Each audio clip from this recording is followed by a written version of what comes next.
BJP শাসিত মধ্যপ্রদেশে শিক্ষাক্ষেত্রের বেহাল অবস্থা। অন্ধকারে ডুবে গিয়েছে হাজার হাজার পড়ুয়ার ভবিষ্যৎ। প্রশাসনিক উদাসীনতার জেরে ফেরেনি হাল।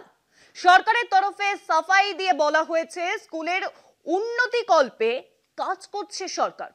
ঘটনায় উঠছে একাধিক প্রশ্ন। বিজেপি শাসিত মধ্যপ্রদেশে শিক্ষা প্রতিষ্ঠানের বেহাল দশা। মধ্যপ্রদেশ জুড়ে পাবলিক স্কুলের পরিকাঠামো কার্যত ভেঙে পড়েছে। অন্ধকারে ডুবে গিয়েছে শিশুদের ভবিষ্যৎ।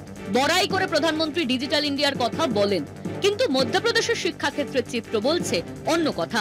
সম্প্রতি ইউনেস্কোর একটি রিপোর্টে জানানো হয় 2021 সালে মধ্যপ্রদেশে একক শিক্ষক শিক্ষিকা স্কুলের সংখ্যা ছিল 21,077টি। পরবর্তী 3 বছরের সংখ্যাটি কমে দাঁড়ায় 12,210টিতে। একক স্কুলগুলিতে দেখা গেছে বছরের পর বছর শিক্ষকরা ঠিকমতো বেতন পান না। পড়াতে হয় একাধিক শ্রেণীতে, করতে হয় প্রশাসনিক কাজ, করতে হয় পড়ুয়াদের দুপুরের খাবারের ব্যবস্থা সহ একাধিক কাজ।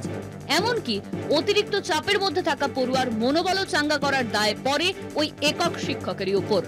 রাজধানী ভোপাল থেকে শুরু করে সাতনা, শিবপুরের মতো প্রত্যন্ত গ্রামে অবস্থিত একাধিক স্কুলের শ্রেণীকক্ষের বেহাল অবস্থা। মাত্র কয়েক কিলোমিটার দূরে জাহাঙ্গীরিয়া স্কুলেরও একই অবস্থা। ওই স্কুলে একসময় পড়তেন প্রাক্তন রাষ্ট্রপতি শঙ্কর দয়াল শর্মা। বর্তমানে স্কুলটির এতটাই বিপজ্জনক অবস্থা যে বেশ কয়েকটি ঘর বন্ধ করে রাখা হয়েছে। শিবপুরের নেগমা গ্রামে একটি স্কুলের অবস্থা এতটাই জীর্ণ যে সেখানে গবাদি পশুরা থাকে। সূত্রের খবর, মধ্যপ্রদেশ জুড়ে 9,500 স্কুলে এখনো বিদ্যুৎ পৌঁছায়নি।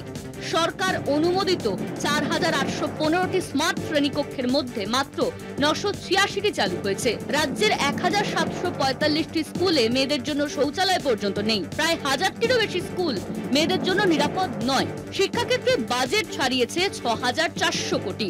প্রশ্ন উঠেছে, বরাদ্দ টাকা যাচ্ছে কোথায়? স্কুল শিক্ষামন্ত্রী উদয় প্রতাপ সিং সাফাই গিয়ে বলেছেন, মুখ্যমন্ত্রী মোহন যাদবের নেতৃত্বে স্কুলের রক্ষণাবেক্ষণ ও উন্নতি প্রকল্পে সরকার কাজ করছে।